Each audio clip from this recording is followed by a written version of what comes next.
A paz do Senhor Jesus Cristo. Amém. Queridos,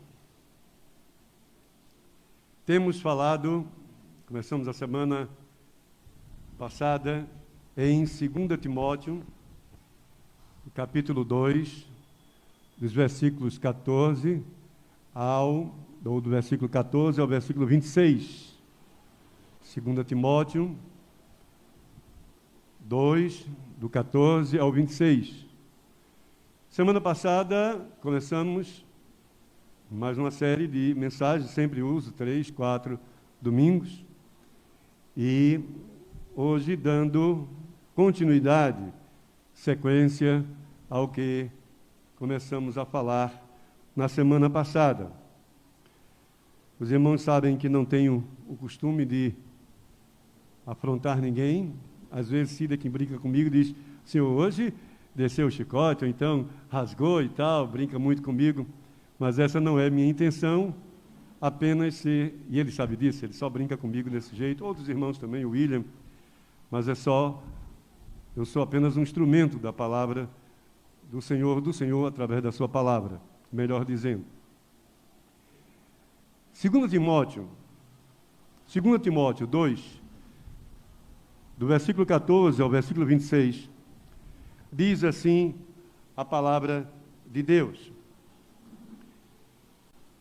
recomenda estas coisas, dá testemunho solene a todos perante Deus, para que evitem contendas de palavras que para nada aproveita, exceto para a subversão dos ouvintes.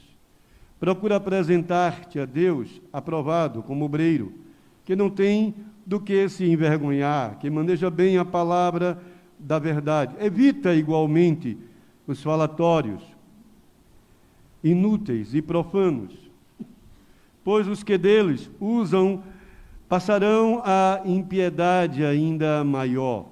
Além disso, a linguagem deles corrói como câncer, entre os quais se inclui Himeneu e Fileto. Estes se desviaram da verdade, asseverando que a ressurreição já se realizou, e estão pervertendo a fé a alguns. Entretanto, o firme fundamento de Deus permanece, tendo este selo: o Senhor conhece os que pertencem, e mais, aparta-se da injustiça todo aquele que professa o nome do Senhor. Ora, numa grande casa não há somente utensílios de ouro e de prata, há também de madeira e de barro, alguns para honra, outros, porém, para desonra. Assim, pois, se alguém a si mesmo se purificar destes erros, será utensílio para a honra, santificado e útil ao seu possuidor, estando preparado para toda a boa obra. Foge outro sim das paixões da mocidade, segue a justiça, a fé, o amor e a paz com os que de coração puro invocam o Senhor. E repele as questões insensatas e absurdas, pois sabes que só engendram contendas. Ora, é necessário que os servos do Senhor não viva a contender, e sim deve ser brando para com todos, apto para instruir, paciente, disciplinando com mansidão os que se opõem, na expectativa de que Deus lhes conceda não só o arrependimento para conhecerem plenamente a verdade, mas também o retorno à sensatez, livrando-se eles dos laços do diabo, tendo sido feitos cativos por ele para cumprirem a sua vontade. Queridos, o tema principal da série de mensagens é usados por Deus. Usados por Deus. E temos assim, e pretendemos assim falar por mais alguns domingos. Este texto, quem já me conhece, já está acostumado comigo, já sabe que aqui eu poderia passar o ano todo falando nesse texto. O ano todo falando nesse texto. Não pretendo fazer isto. Mas no que o Senhor for colocando ao meu coração, assim pretendo dizer à igreja, ensinar, não só agora, não só aqui, não só a vocês, mas a tantos quantos ouvirem, através inclusive das redes sociais. Quando falamos de usados por Deus, nessas questões básicas sobre o ser cristão, entendemos que este ser usado por Deus, segundo o texto,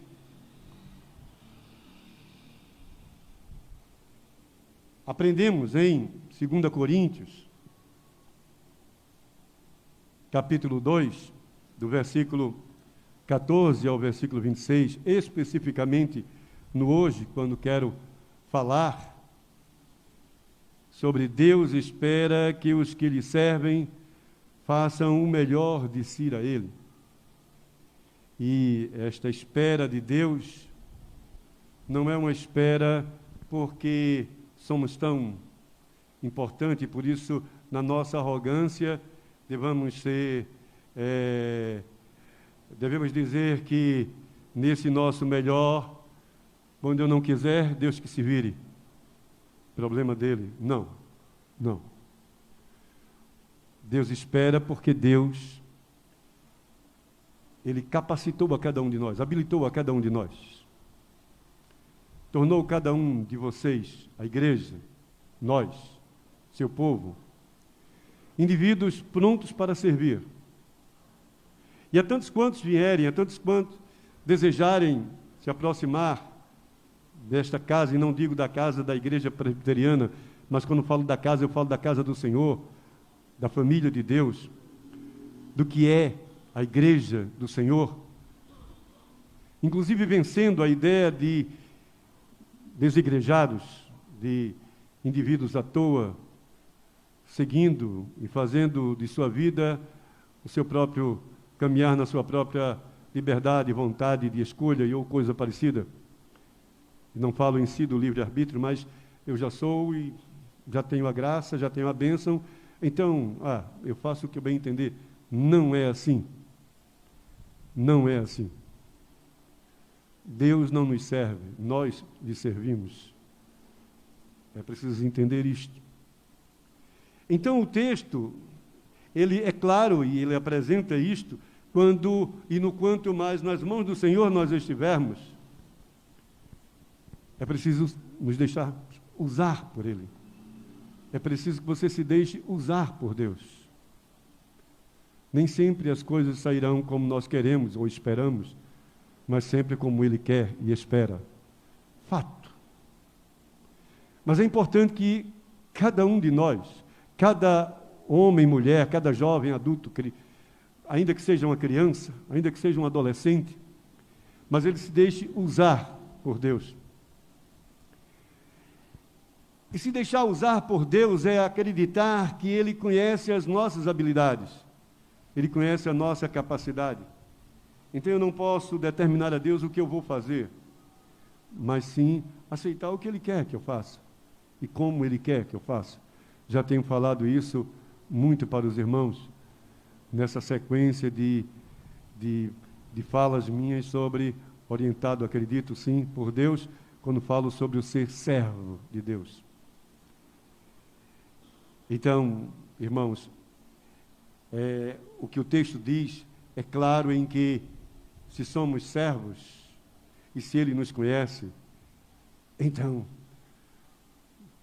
que seja dado o melhor de nós para Ele, nesse nosso serviço. Mas aí eu penso o que seria o melhor de Deus para nós, quando tenho falado que a marca de todo cristão é servir a Deus. Já tenho dito isto, a marca de todo cristão é servir a Deus. Então eu penso o que seria, como cristão, este dar o melhor. Como disse a princípio, eu poderia falar de muita coisa aqui nesse texto, temos assim, assunto de sobra. Ai, Deus, é muito gostoso quando lemos, e a cada momento que eu leio e releio esse texto e estudo para trazer aos irmãos e preparar a mensagem do Senhor ao coração, vemos assim que temos obrigações, irmãos. E nas nossas obrigações, Deus espera que seja cumprida. Temos obrigações, irmãos, e Deus, quando espera que você cumpra com essas obrigações, faça do que há de mais gostoso, impressionante. Não sei se poderia usar o termo encantador para não ter a ideia de encanto, de ilusão, de magia, mas não neste sentido, mas de brilho, de glória, de pompa. Faça. Quem canta, faça. Quem dirige, faça. Quem decora, faça. Quem prega, faça. Quem serve como diácono, faça. Quem toca, faça. Quem dizima, faça. Faça do seu, sabe, do seu dinheiro, não é assim? Não. Do que é do Senhor. Porque o dízimo não é teu, é do Senhor. Faça. Mas faça com brilho, faça com gosto, faça com pompa, faça com glória. Faça de dentro de você, no melhor de Deus na tua vida, operante. Ele, Deus. Sabe? Quando eu digo que Deus espera que os que lhe servem façam o melhor de si, eu acredito no ensinamento de Paulo a Timóteo, que, em primeiro lugar, Paulo queria que Timóteo entendesse, particularmente nesta noite eu quero falar sobre isso, entendesse que é preciso evitar uma linguagem corrosiva à relação. Estamos perdendo amigos. Estamos perdendo oportunidades únicas de ter pessoas ao nosso lado, de ter parceiros, seja a esposa, seja o esposo, seja o pai, a mãe, o irmão, seja o amigo, seja o membro da igreja que está com você. Tenho insistido nisso, seja o vizinho. E nós estamos perdendo oportunidades de viver ao lado um do outro porque não estamos evitando a nossa vida uma linguagem que venha destruir, interromper as relações. E Paulo estava preocupado com Timóteo. Ele estava preocupado com o líder, Timóteo. O que você está dizendo, Timóteo? O que você está falando? Como é que você está... Em outras palavras, seria mais ou menos isso. Como é que você está falando com as pessoas? Como é que você está se relacionando com as pessoas? Como é que está a tua relação? Você é tão arrogante, tão podre nesta tua arrogância? Ou tão simples que não consegue também corrigir? Como é que está a tua relação com o outro? Será que o teu falar prejudica, afasta, distancia, muito mais do que ajunta? Será que para você tudo é brincadeira? Tudo é conversa? Como é que está a tua relação? Olha, Timóteo, evita, então, uma linguagem corrosiva à relação. Deus espera que seus servos E eu acredito que esta é a razão de ter impulsionado Paulo a falar isto para Timóteo. Deus espera que seus servos, neste melhor de si, comece em preservar a relação no nosso dia a dia de diálogo com o outro.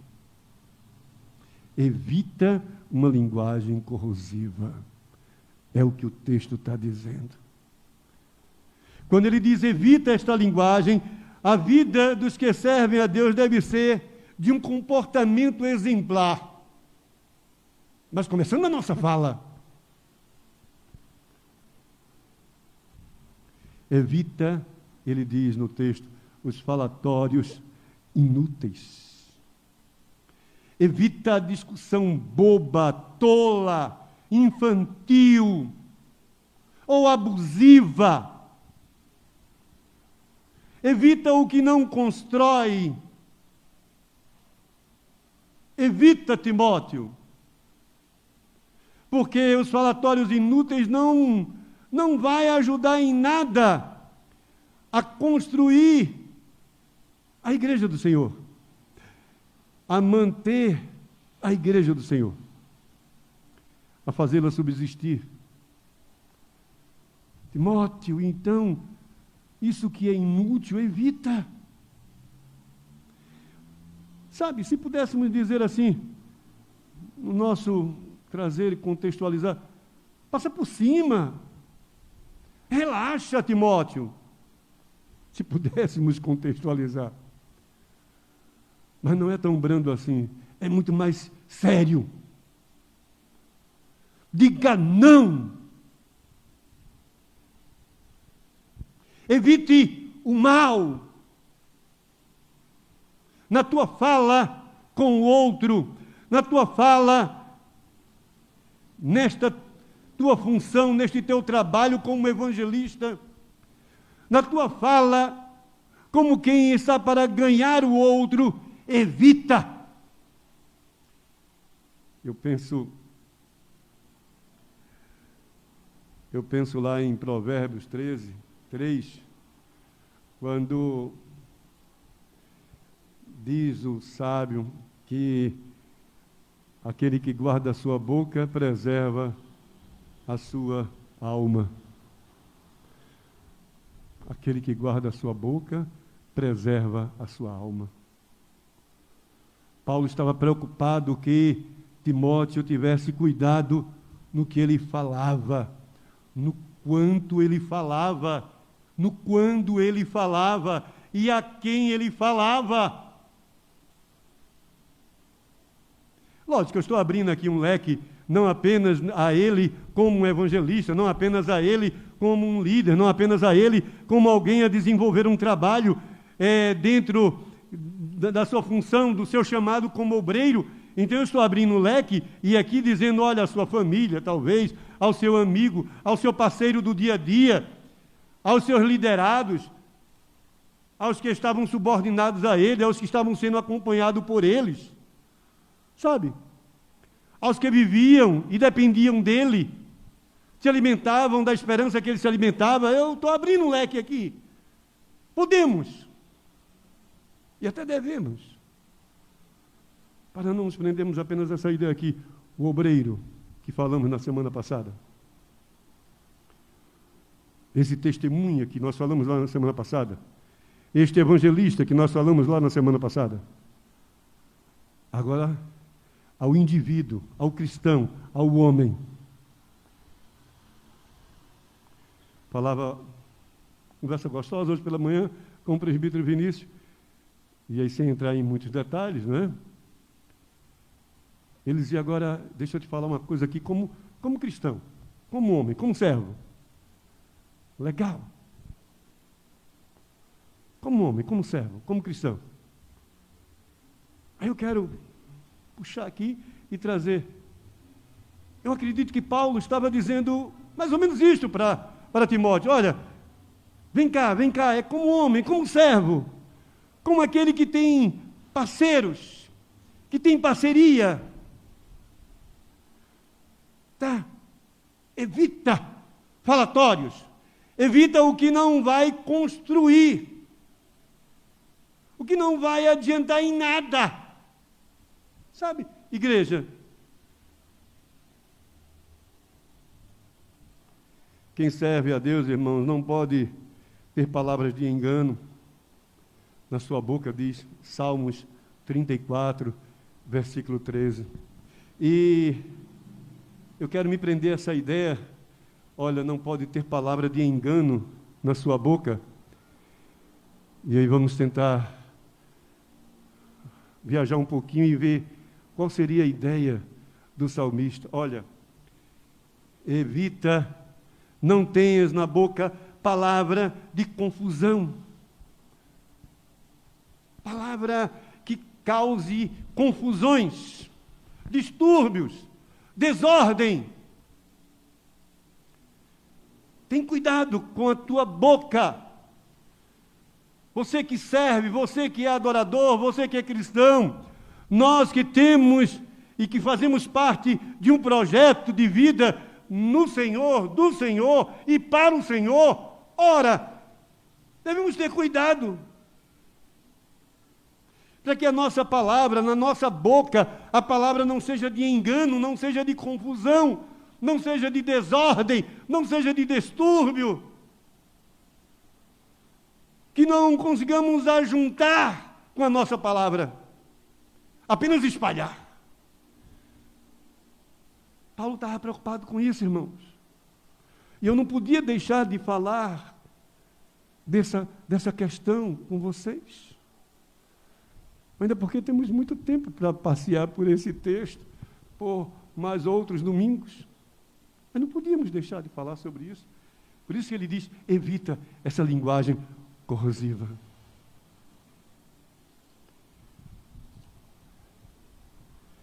Quando eu penso nessa palavra corrosiva, essa palavra de engano, de desordem, de bagunça, de espalhar, porque em casa, às vezes, espalhamos. Eu não quero ainda falar da igreja, nem aplicar a igreja. Voltando a Timóteo. Talvez na casa dele, ele pudesse ser um instrumento em espalhar, em trazer desordem. Talvez no ambiente dele de vida, de convivência com os seus vizinhos, ele fosse também esse instrumento de desordem, de bagunça, de confusão. E Paulo estava preocupado com isso, porque era o nome da igreja, o nome do evangelho que estava em jogo. E aí, quando eu penso nessa palavra corrosiva, eu vejo lá em Tiago 3, 6, na parte B do versículo, Tiago dizendo assim, que essa palavra de engano, ela contamina todo o corpo. E ele vai além, ele diz assim, essa palavra de engano corrosiva, ela inflama o curso natural da vida. Natural da vida.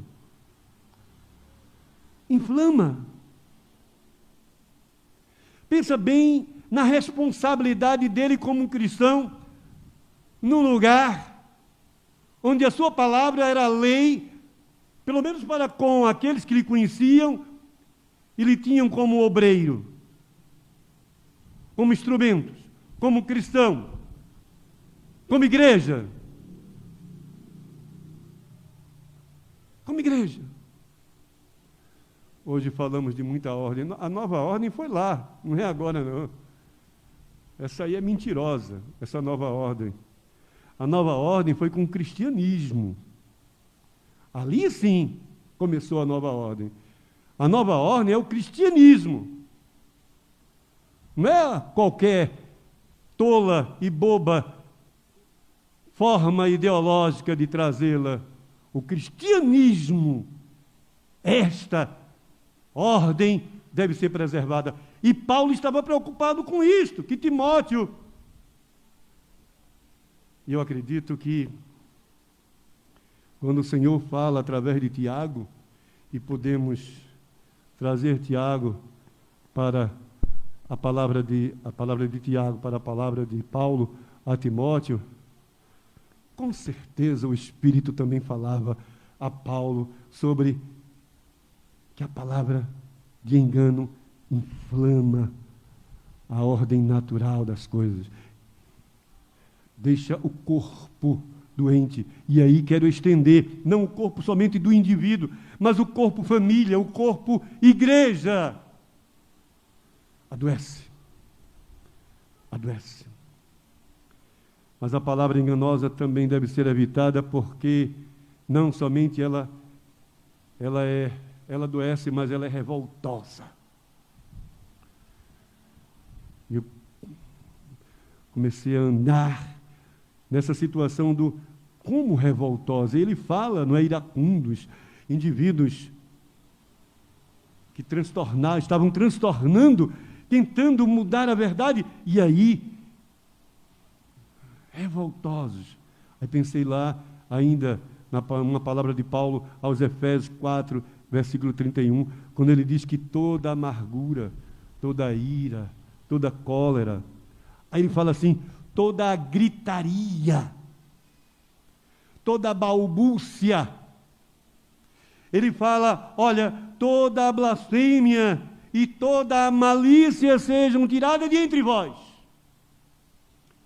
E Paulo estava preocupado que Timóteo não fosse por este caminho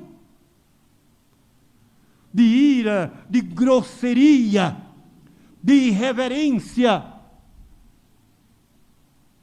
de palavras malditas.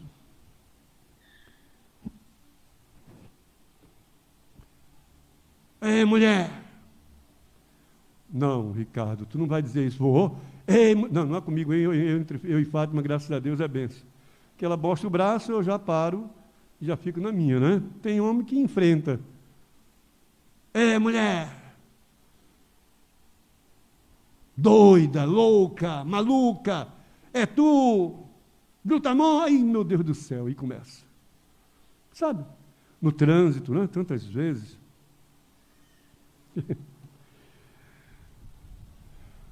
Gritarias, desordens. Paulo diz a Timóteo que a palavra corrosiva é como um câncer, irmãos. Não tem cura quando adoece. Dita e adoece o corpo.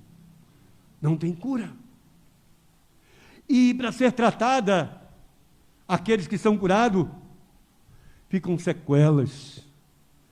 É dolorido.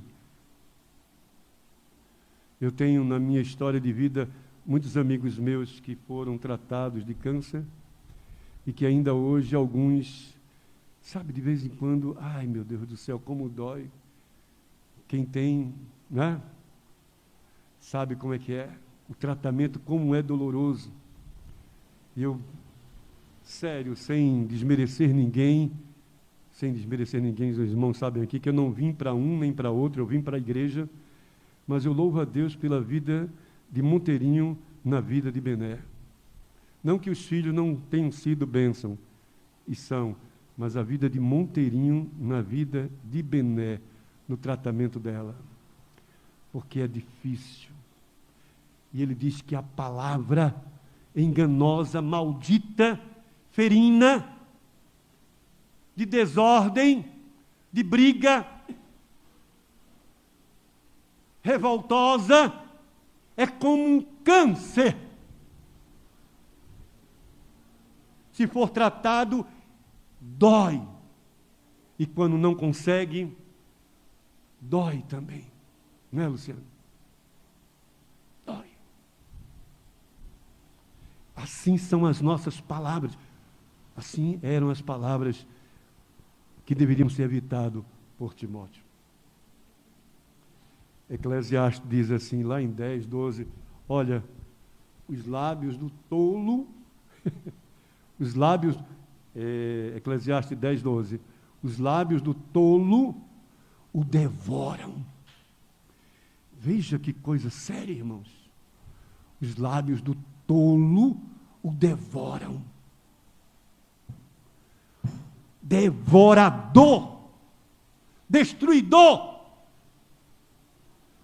E aí Paulo estava preocupado com Timóteo para que isso não acontecesse com ele. E devemos estar assim, pensando na preocupação de Paulo, a vida de Timóteo, o obreiro, o cristão, o servo, o homem que deveria ser perfeito e dar de si o melhor a Deus.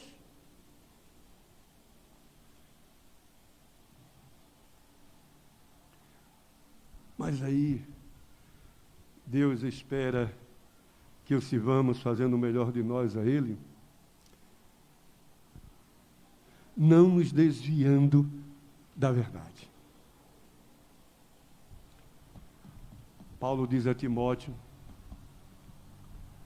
que havia um desvio, houve um desvio, e esse desvio da verdade era destruidor, era caminho aberto para a inversão, não de valores, mas da própria verdade. A verdade deve ser máxima a vida de todos nós. Os irmãos sabem que eu tenho um curso de filosofia, e quando falo de verdade, um dos livros que ainda não publiquei, e acho difícil eu publicar, porque requer condições. Esse livro eu estava na faculdade e construí a ideia sobre fé e razão. A partir de uma pergunta de um aluno meu que disse assim: professor, se um dia o senhor houver um embate, uma provocação e um embate, e o senhor tiver que escolher entre a fé e a sua razão. E os alunos imediatamente pararam todos o que estavam fazendo e, sim, e aí, Ricardo, quem tinha liberdade comigo, e aí, professor, e aí, prof, como eles costumam fazer. Resistem o que eu vou dizer. Entre fé e razão, eu abraço a minha fé. E nunca vou desprezar do que eu acredito como verdade, porque para mim, verdade é, e sempre será, quando olho para a verdade de Deus como absoluta a minha vida. Mas ela é máxima. Quando eu leio a Bíblia, quando eu estudo, quando eu oro, quando eu busco, quando eu passo a refletir, quando eu estou ouvindo, os irmãos sabem que eu gosto de sempre colocar alguém, a cada mês eu gosto de colocar alguém para pregar, porque eu quero refletir, eu quero me alimentar também. E aí, queridos irmãos, quando isso acontece, eu leio, escuto, reflito, leio livros e penso, mas porque eu entendo que a verdade é máxima a nossa vida em sua busca. Não tem como viver sem verdade. Notem, sem verdade, sem a verdade. E havia um desvio da verdade. E Paulo estava preocupado com isto. Paulo diz a Timóteo que os que adoeceram pela palavra, eles se desviaram da verdade. Cada um dos irmãos aqui, os que estudam, os que já têm sua formatura, tenham cuidado. Os que pararam de estudar, desistiram, não interessa. Os jovens, os adultos, não esqueçam, muito cuidado para que não venhamos nos desviar da verdade. Verdade deve ser suprema, defendida, e quando digo verdade, eu digo a partir do que diz as Sagradas Letras. Tudo o que vier, temos que ponderar a partir das sagradas letras. Tudo que fizermos, temos que fazer refletindo nas sagradas letras. Ela tem a resposta. Ainda que eu não consiga enxergar algum dia, ou você, ou nós, mas ela tem a resposta. E Paulo estava preocupado com isto, com Timóteo, que se desviasse da verdade. Provérbios 23 diz assim, olha, compra a verdade e não a vende. Compra a verdade. Que tu procures adquirir a verdade, que tenhas a verdade como maior valor à tua vida, que nada seja comparado à verdade, à tua vida. Compra, deixa tudo de lado, mas tenha de posse a verdade. Sabe? A verdade deve ser adquirida como valor supremo e nunca desprezada, irmãos. Paulo sabia do valor da verdade e o que significava. E Himeneu e Fileto, eles inverteram a verdade. Quando ele fala aqui do desvio, e que nós vamos olhar e tentar entender o que Paulo estava preocupado, é porque eles inverteram. Não porque eles tenham dito alguma outra verdade, ou construído uma outra verdade, ou descoberto uma outra verdade. Não!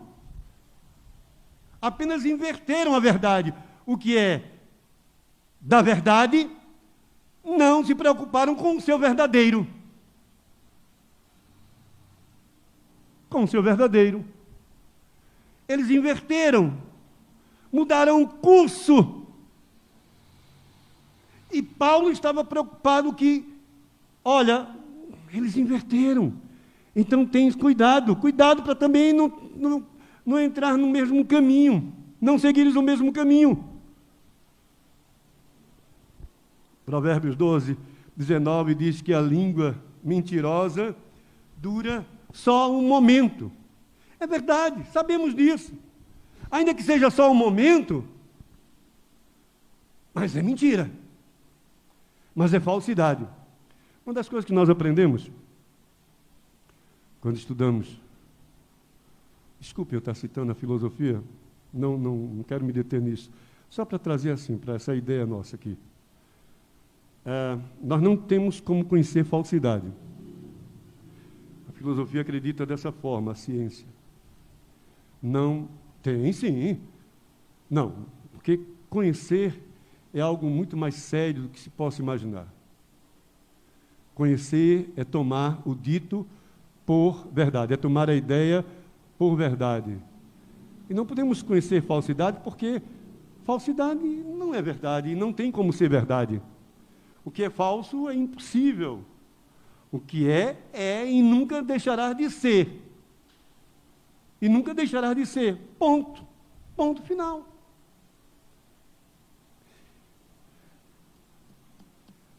Ela dura apenas um momento.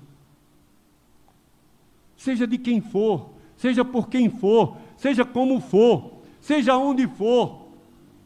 Não vale a pena ser alimentado pela falsidade. Não vale a pena se desviar da verdade. Não vale a pena mudar o curso da verdade. Interferir no que ela é como sendo verdade e assim mudar. Inverter a ideia sobre o que ela é como verdade. Seja sobre o amor, seja sobre a paz, seja sobre a felicidade, seja sobre a vida conjugal, seja o que for, seja a nossa forma de ensinar os nossos filhos, seja como for. E quero trazer isto como aplicação à nossa vida. Concluindo. Em primeiro lugar, podemos entender que Deus espera que sejamos exemplo. Irmãos, não esqueça. Paulo queria que Timóteo entendesse isto. Olha, seja exemplo no que você tem que dizer e vai dizer do que você é. Você diz o que você é. Papai dizia assim para mim: meu filho, quando tiver uma mulher, quando se engraçar de uma mulher, olha primeiro o comportamento dela com o pai e com a mãe. E eu disse: oxente, por quê, papai? Porque se aquela moça não tiver um bom comportamento com o pai ou com a mãe, oxe, então é perigoso. Oxe, porque é bem pernambucano, né? Rapaz, é perigoso. E é, papai? É. Porque pode vir para você também. Será? Aí ela olhava para minha irmã assim, a mesma coisa. Quando tiver um namorado e quiser casar, olha o comportamento dele com a mãe dele e com o pai. No caso da mulher, com o pai e com a mãe. Primeiro o pai. No caso do homem, primeiro com a mãe. Com a mãe e com o pai. Ainda bem que eu acertei. O comportamento dela com o pai ainda hoje, às vezes eu tinha até ciúme de Fátima com o pai, não no sentido pornográfico, pelo amor de Deus, mas assim, que dava tanta atenção a ele, que para eu entender, como garoto ainda, noivo de Fátima, demorou. Mas sabe, irmãos, Deus espera que sejamos exemplos. E ela deu este exemplo.